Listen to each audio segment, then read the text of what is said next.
quelque chose a bougé pendant la nuit. Pas à la surface, en dessous. Le genre de changement qu'on ne voit pas défiler sur un bandeau de chaîne d'information. Le genre qui traverse les bureaux d'assurance à Londres et les salles d'expédition à Singapour avant même d'arriver à un point de presse. Et en ce moment, à cette heure précise du 20 mai 2026, les gens qui suivent la mécanique silencieuse du pétrole mondial regardent la même série de chiffres et se posent la même question inconfortable. Parce que quelque chose que Téhéran a passé 30 ans à construire vient tout simplement de cesser de fonctionner. Les pièces sont encore là, les bateaux, les missiles, la fanfaronnade, mais le levier, le véritable levier utilisable capable de faire bouger les marchés a été évidé de l'intérieur. Et les données qui arrivent au compte-gouttes du Golfe depuis les 48 dernières heures suggèrent que c'était pas un accident, c'était une campagne. Une campagne méthodique, presque chirurgicale, et personne à Washington ne le dit encore à voix haute. Ce que je vais vous expliquer maintenant, c'est quelque chose qui, si les premiers chiffres se confirment, réécrit toute l'équation du risque pour le détroit d'Ormuz. Parce que, pendant des décennies, la sagesse conventionnelle dans chaque groupe de réflexion, chaque simulation de guerre du Pentagone, chaque scénario cauchemardesque de courtier pétrolier était la même. L'Iran ne pouvait pas battre la marine américaine. Tout le monde le savait. Ce que l'Iran pouvait faire, c'était quelque chose de moins cher, de plus intelligent et, d'une certaine façon, plus dangereux. Il pouvait fermer la porte. Pas de façon permanente, juste assez longtemps. Assez longtemps pour faire grimper le Brent de $20 le baril. Assez longtemps pour envoyer les tarifs d'assurance maritime en orbite. Assez longtemps pour forcer chaque administration à Washington à prendre le téléphone et à commencer à négocier en position de faiblesse. C'était la doctrine. Des armes bon marché, une voie d'eau étroite, une panique maximale. Et la pièce maîtresse de cette doctrine, c'était les mines marines. Une vieille technologie, souvent des modèles de l'ère soviétique, remis en état dans des ateliers iraniens, déployés depuis des boutres qui ressemblaient à des bateaux de pêche et de petites embarcations rapides capables de disparaître le long du littoral du golfe Persique avant que quiconque puisse réagir. Les estimations ont varié pendant des années, mais le chiffre qui revenait sans cesse dans les milieux de la défense était d'environ 8000 mines dans l'inventaire iranien. 8000 dans un plan d'eau qui, à son point le plus étroit, ne fait que environ 20 et 1000 marins de large. Pas besoin de calculs compliqués pour comprendre ce que cela signifie. Il suffit d'une poignée de ces mines au mauvais endroit. Et soudain, le plus important goulet d'étranglement pétrolier de la planète, celui par lequel transite environ 20% de tout le brut transporté par mer, devient un point d'interrogation sur la carte de chaque capitaine de pétrolier. C'était la menace. C'était le levier. C'était la raison pour laquelle l'Iran était pris au sérieux dans chaque négociation régionale, même quand son économie saignait et que sa monnaie était en chute libre. Alors, quand des rapports ont commencé à apparaître au cours des 2 derniers jours, et je veux être prudent ici parce que nous sommes encore dans cette fenêtre trouble où les affirmations devancent les confirmations, quand des rapports ont commencé à dire que quelque chose comme 7200 de ces mines ont maintenant disparu, détruites, neutralisées, retirées de l'équation, ce n'est pas un développement marginal. C'est toute la colonne vertébrale de la stratégie qui se brise au même endroit. Environ 90%. Pensez à ce que ce chiffre signifie réellement. Si l'inventaire initial était de 8000 mines, 90% de pertes vous laisse peu, être 800 mines. Maintenant, 800 mines, c'est encore beaucoup de mines si vous êtes capitaine de pétrolier. Je ne vais pas vous dire que la menace est à 0. Mais c'est la différence entre pouvoir menacer de façon crédible une fermeture prolongée du détroit et pouvoir peut être provoquer une frayeur temporaire qui se règle en une semaine. La crédibilité de la menace, c'est ça qui a été vidé de sa substance. Et la crédibilité est la seule monnaie qui compte réellement dans la dissuasion. Maintenant, c'est ici que je veux ralentir, parce que la façon dont cela s'est produit compte autant que le fait que cela se soit produit. Ce n'était pas une seule frappe. Ce n'était pas une annonce unique du Pentagone un dimanche matin. D'après ce que la communauté du renseignement en source ouverte reconstitue, cela ressemble à une opération à plusieurs couches menée sur plusieurs mois. Des navires de lutte contre les mines avançant méthodiquement dans des zones de déploiement soupçonnées. Des hélicoptères MH-53 traînant des systèmes remorqués dans l'eau. Des véhicules sous-marins sans pilote, les petits, ceux qui ressemblent à des torpilles mais pensent comme des drones, cartographiant le fond marin en grille. Des destroyers fournissant la couverture, des moyens saoudiens, des moyens émiratis, travaillant selon un schéma de coordination qui, il y a 2 ans, aurait semblé politiquement impossible. Et puis, il y a le deuxième chiffre, celui qui reçoit moins d'attention, mais qui devrait peu être en recevoir davantage. Plus de 160 navires iraniens de la marine et du corps, des gardiens de la révolution islamique détruits, capturés ou rendus inutilisables.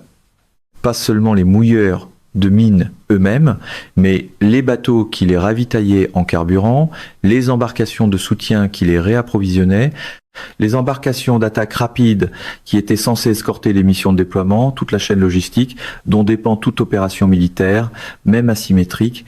L'Iran a passé des décennies à construire la marine du corps des gardiens de la révolution islamique, précisément parce qu'il comprenait qu'il ne pouvait pas mener une guerre navale conventionnelle contre les États-Unis. La marine du corps des gardiens était la réponse asymétrique. Des tactiques d'essaim, de petites embarcations, des frappes rapides et une grande partie de cette flotte. La portion opérationnelle, déployable, prête à prendre la mer, n'est plus sur l'échiquier. Quand on additionne ces éléments, on réalise que ce que nous avons devant nous n'est pas une simple victoire tactique, c'est le démantèlement d'une doctrine. La stratégie d'Ormuz n'a jamais consisté à gagner une guerre. Elle consistait à rendre le coup d'une guerre si imprévisible que personne ne prendrait le risque d'en déclencher une. Retirer les mines, retirer les navires de déploiement, retirer le soutien logistique. Qu'est-ce qui reste de la menace? Les drones, les missiles, les proxys et la carte nucléaire. Alors parlons de chacun de ces éléments, parce que c'est ici que l'histoire cesse de porter seulement sur des navires et commence à porter sur ce qui vient ensuite, parce que l'Iran n'est pas sans option. Je vais être très clair là, dessus, le programme de drones est réel.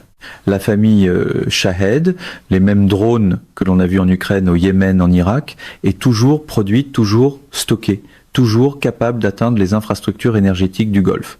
Les installations de Saudi Aramco, les ports des Émirats Arabes Unis, les bases américaines à l'Udeid au Qatar, à Al-Dhafra, au quartier général de la 5e flotte à Bahreïn, tout cela est à portée. Cela n'a pas changé. Ce qui a changé, c'est la chaîne d'approvisionnement. Les sanctions se resserrent depuis des années et les composants nécessaires à la fabrication de ces drones, les moteurs, les systèmes de navigation, les ogives, deviennent de plus en plus difficiles à obtenir. Les frappes contre les installations de production, à la fois à l'intérieur de l'Iran et à travers le réseau de proxys, grugent la production. Le stock existe bel et bien, mais le rythme de remplacement n'est plus ce qu'il était. Et si vous utilisez des drones pour menacer une campagne prolongée, la différence entre un stock et une chaîne de production, c'est la différence entre un message ponctuel et une capacité stratégique. Les missiles racontent une histoire semblable. L'inventaire iranien de missiles balistiques à moyenne portée est important. Le Fatah, les variantes Shahab, le Khorramshahr, ce sont de vraies armes avec une vraie portée. L'attaque d'avril 2024 contre Israël, celle qui impliquait environ 300 projectiles, a démontré que l'Iran peut lancer une salve coordonnée. Elle a aussi démontré autre chose, le taux d'interception. La combinaison des défenses aériennes, israéliennes, américaines, jordaniennes et saoudiennes a réussi à abattre l'écrasante majorité de ces projectiles. Ce qui signifie que même la démonstration de missiles la plus ambitieuse de l'Iran à ce jour a produit quoi? Des dommages symboliques, des manchettes, mais pas le résultat stratégique dont Téhéran avait besoin, et cette leçon a été étudiée très attentivement à Washington et à Riyad. Alors qu'est-ce qui reste réellement? Quel est le véritable levier si les mines ont disparu?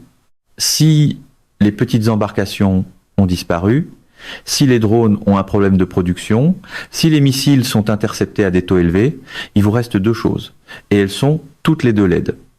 les proxys et le programme nucléaire. Les proxys sont plus faibles qu'ils ne l'étaient il y a 2 ans. C'est simplement la réalité empirique. Le Hezbollah a subi des pertes qui ont fondamentalement changé sa posture opérationnelle. Les Houthis sont toujours actifs, toujours capables de perturber le transport maritime en mer Rouge, mais le calcul coût-avantage pour l'Iran, qui consiste à déverser des ressources au Yémen pendant que sa propre économie se contracte, devient de plus en plus difficile à justifier. Les milices chiites en Irak et en Syrie ont été la cible de frappes répétées. L'axe n'est pas mort, mais il est diminué. Et il est diminué d'une façon qui limite la capacité de l'Iran à utiliser les proxys comme substitut à l'action directe. Ce qui nous amène à la question nucléaire. Et c'est ici que je dois être prudent, parce que la ligne entre l'analyse et la spéculation devient très mince, très vite. Ce que nous savons, c'est que les niveaux d'enrichissement de l'Iran montent progressivement depuis des années. Ce que nous savons, c'est que les connaissances techniques nécessaires pour transformer de l'uranium hautement enrichi en armes, sans être trivial, ne constituent pas non plus une barrière permanente. Ce que nous savons, c'est que la conversation politique à l'intérieur de l'Iran, celle qui se déroule à Téhéran parmi les durs du bureau du guide suprême, dans la structure de commandement du corps des gardiens, est en train de changer. Les arguments selon lesquels les armes nucléaires sont la seule garantie de survie du régime gagnent du terrain, ils n'en perdent pas. Maintenant, pourquoi est-ce important pour un Américain qui regarde cette vidéo, inquiet du prix de l'essence, inquiet de ses comptes de retraite, inquiet de savoir si le monde est sur le point de basculer dans quelque chose que personne ne veut? C'est important parce que la logique stratégique à laquelle l'Iran fait maintenant face est exactement le genre de logique qui, historiquement, a produit de mauvaises décisions. Quand les options conventionnelles et asymétriques d'un pays ont été systématiquement réduites, la tentation de se tourner vers la seule option qui n'a pas été retirée augmente. C'est pas moi qui prédis quoi que ce soit. C'est simplement la façon dont ces calculs se sont joués encore et encore dans l'histoire moderne. Laissez-moi ramener cela au marché un instant, parce que je sais que c'est ce que beaucoup d'entre vous suivent, et il se passe quelque chose d'étrange que je veux signaler. Regardez le prix du pétrole, regardez où le Brent se négocie, regardez sur le marché des options du brut, la surface de volatilité. Si vous ne saviez pas ce qui se passe militairement et que vous regardiez seulement les prix, vous concluriez que la prime de risque géopolitique est en train de se comprimer, pas de s'élargir. Pourquoi ? Parce que le marché commence à intégrer exactement la dynamique que nous décrivons. La probabilité d'une fermeture réussie d'Ormuz aux yeux des traders qui paient des gens pour réfléchir à cela toute la journée a diminué. Pas jusqu'à 0. Jamais jusqu'à 0. Mais elle a diminué de façon significative. C'est une histoire silencieuse. Elle n'est pas en première page, mais elle apparaît dans les courbes. Elle apparaît dans les tarifs des pétroliers. Elle apparaît dans la façon dont les assureurs à Londres évaluent le transit dans le Golfe. Le comité conjoint des risques de guerre de Lloyd's ajuste ces zones de risque de guerre répertoriées en fonction de renseignements réels et ces ajustements font bouger les primes de centaines de milliers de dollars par voyage. Le fait que nous n'ayons pas vu le genre de flambée de prime concernant le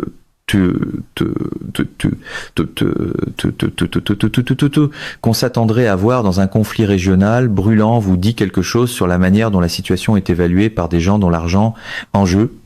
Et pourtant, et c'est là que je reste bloqué, parce que si vous parlez à quelqu'un qui a vraiment travaillé dans la région, quelqu'un qui a passé du temps à Manama ou à Dubaï ou à Doha ou même à Tel Aviv, ils vous diront tous la même chose. L'ambiance n'est pas au soulagement. L'ambiance est à l'anticipation, le sentiment que quelque chose se prépare. Que ce soit une dernière ronde de négociation à partir d'une position de faiblesse ou un dernier coup de colère d'un régime qui voit ses options conventionnelles se rétrécir, personne ne le sait, mais le calme est celui qui précède, pas celui qui suit. Alors, que fait réellement l'Iran ? Faisons un exercice de simulation stratégique pendant 1 minute, parce que le carrefour stratégique est réel. Option 1, négocier. Venir à la table, accepter des conditions qui auraient été impensables il y a 5 ans.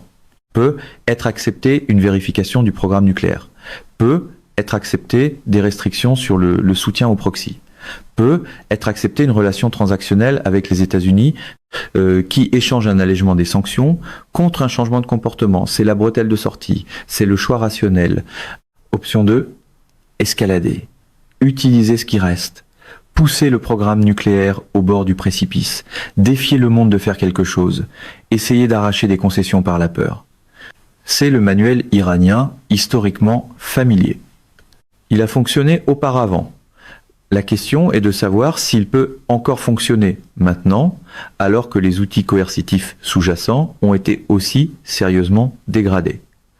Option 3, frapper dans un sursaut, un spasme, une dernière démonstration dramatique, possiblement autodestructrice, montrant que même diminué, le régime peut faire mal. C'est l'option à laquelle personne ne veut penser, mais elle doit être sur la liste, parce que les régimes confrontés à une pression existentielle ne se comportent pas toujours rationnellement. Je ne sais pas laquelle se produira, je ne le sais vraiment pas. Et quiconque vous dit avec certitude comment cela va se résoudre, essaye de vous vendre quelque chose. Mais je peux vous dire quoi ? Surveillez. Surveillez la rhétorique qui sortira de Téhéran dans les 10 prochains jours. Si elle bascule vers un langage nucléaire maximaliste, si vous entendez l'expression, la militarisation est maintenant nécessaire à la sécurité nationale, ou quelque chose qui s'en rapproche de la part d'un haut dignitaire religieux, c'est un signal. Surveillez l'activité des Houthis. Si les attaques en mer Rouge s'intensifient soudainement, c'est un signe que l'Iran essaie de rappeler au monde qu'il a encore des cartes. Surveillez le prix du pétrole, pas le mouvement quotidien, mais la structure à terme. Si l'extrémité longue de la courbe commence à intégrer une perturbation, l'argent intelligent vous dit quelque chose que les manchettes ne disent pas. Et surveillez le marché de l'or. J'y reviens sans cesse. L'or fait quelque chose que les manuels peinent à expliquer. Les achats des banques centrales ont été implacables. La Banque populaire de Chine, la Banque centrale de l'Inde, les banques centrales de plusieurs États du Golfe accumulent à un rythme qui suggère qu'elles ne se couvrent pas contre l'inflation, ni contre la dévalorisation des monnaies, mais contre quelque chose de plus précis, quelque chose lié au système du dollar lui-même. Et quand on regarde un Moyen-Orient où l'ancienne dissuasion est en train d'être réécrite, où l'architecture de sécurité énergétique est remodelée, où les réseaux de proxy sont cautérisés, on commence à se demander si les achats d'or sont liés, si c'est la même histoire, simplement racontée dans un registre différent. C'est spéculatif, je l'admets. Mais le schéma est trop constant pour être ignoré. Maintenant, laissez-moi pivoter un instant vers le tableau intérieur américain, parce que tout cela est lié, l'énergie et le tissu conjonctif. Si Hormuz est sécurisé, si la menace de perturbation est réellement plus faible, cela a des implications pour les consommateurs américains, les fabricants américains, la politique étrangère américaine. Cela libère de la bande passante. Cela permet de déplacer l'attention. Cela change ce qui est possible à la table de négociation, pas seulement avec l'Iran, mais avec la Russie, avec la Chine, avec tous ceux qui regardent les États-Unis comme une puissance distraite depuis plusieurs années. L'inverse est également vrai. Si quelque chose tourne mal, si les quelques 800 mines restantes sont déployées d'une façon qui provoque une frayeur temporaire, si une attaque outil parvient à frapper une cible de grande valeur, si une salve de missiles passe au travers, la pression politique sur la personne qui occupe la Maison Blanche devient immense et immédiate. Et nous entrons dans une période, disons-le simplement, compte tenu du calendrier, du climat politique, de tout ce qui s'accumule pour l'été à venir, où l'appétit pour les engagements étrangers est au plus bas depuis une génération. Le public américain est épuisé. Il n'existe aucune base politique pour une autre guerre ouverte et sans fin au Moyen-Orient. Aucune. C'est une contrainte sur la politique que quelqu'un le dise à voix haute ou non. Ce qui fait de l'approche silencieuse, méthodique, de déminage que nous décrivons exactement le type d'opération qui correspond au moment politique, elle ne nécessite pas de discours, elle ne nécessite pas de déploiement qui apparaissent dans les bilans de victimes. Elle se déroule au niveau du fond marin. Et puis, un jour, vous levez les yeux et le profil de menace a changé. Je veux revenir à cette image d'ouverture, le changement qu'on ne voit pas. Parce que ce qui est intéressant dans tout cet épisode, c'est la façon dont il inverse le récit habituel. Le récit habituel, c'est que les États-Unis sont surpris que les adversaires innovent pendant que Washington dort, que la menace asymétrique dépasse la réponse conventionnelle. Et ici, possiblement, juste possiblement, c'est l'inverse qui s'est produit.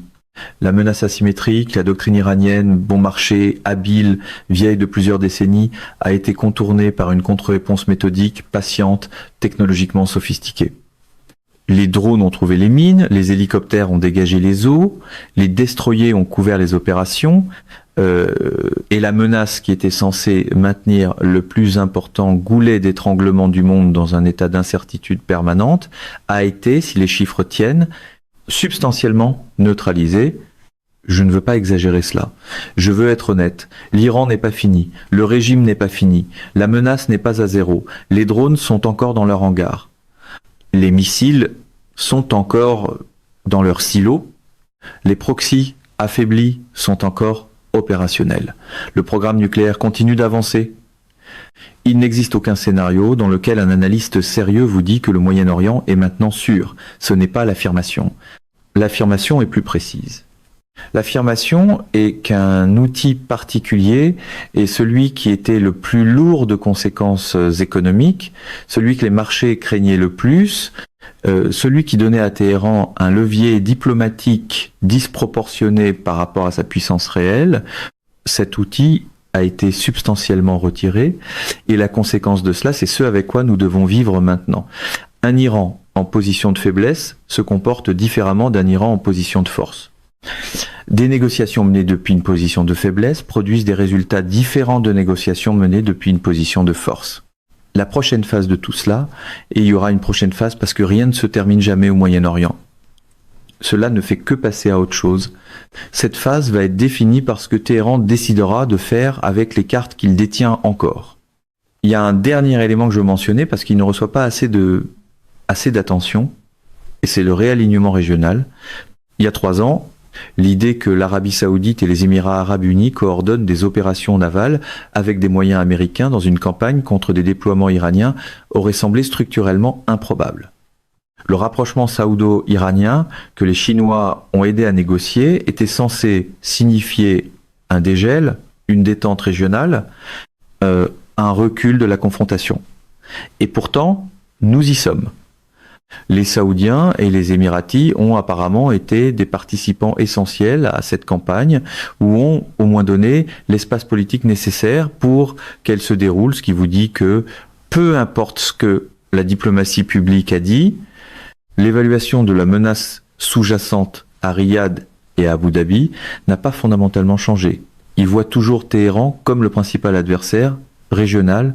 Ils sont toujours prêts à agir sur la base de cette évaluation et ils sont de plus en plus prêts à le faire en coordination étroite avec les États-Unis, d'une façon qui, il y a seulement quelques années, était ouvertement remise en question dans les capitales du Golfe. C'est la pièce du réalignement.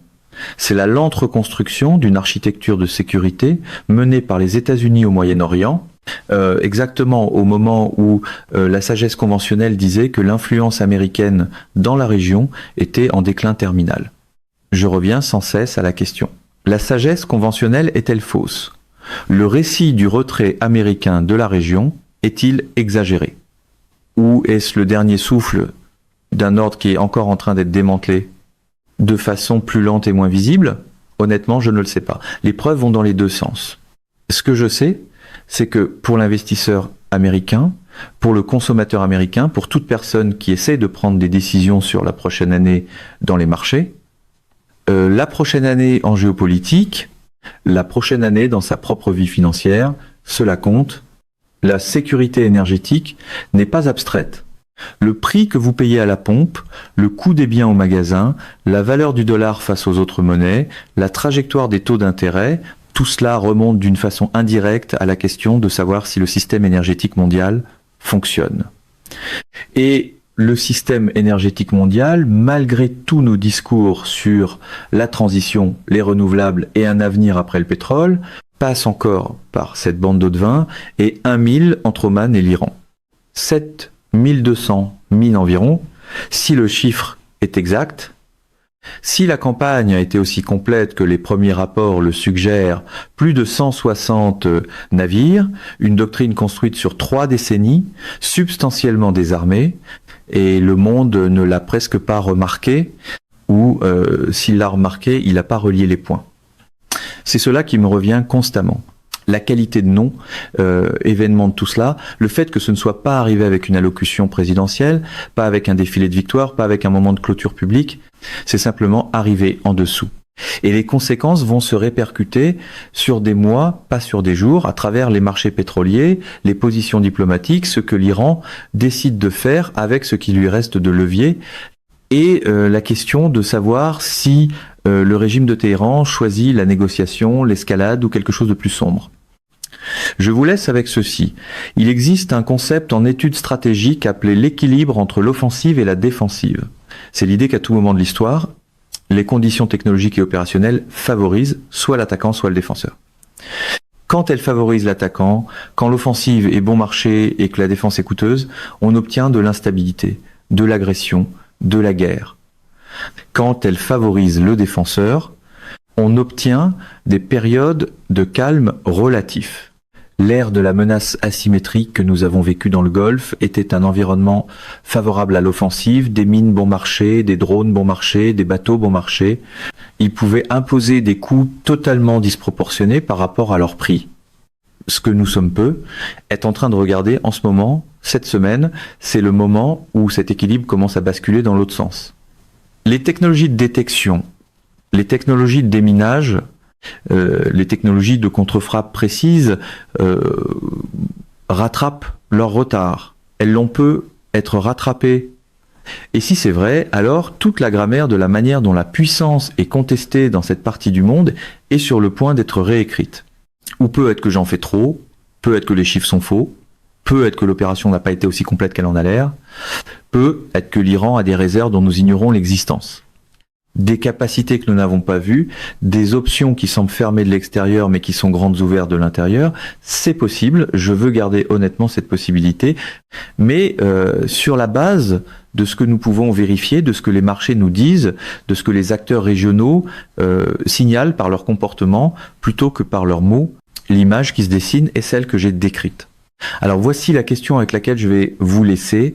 Si la plus importante menace asymétrique contre le système énergétique mondial vient d'être substantiellement neutralisée et que presque personne n'en parle, quoi d'autre se passe sous la surface du cycle médiatique que nous sommes en train de manquer?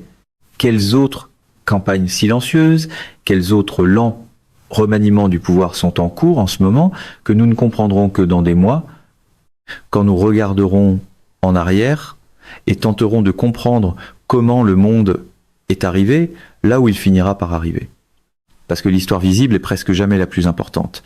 Et la plus importante se déplace au niveau du fond marin, et au moment où elle remonte à la surface, les règles ont déjà changé.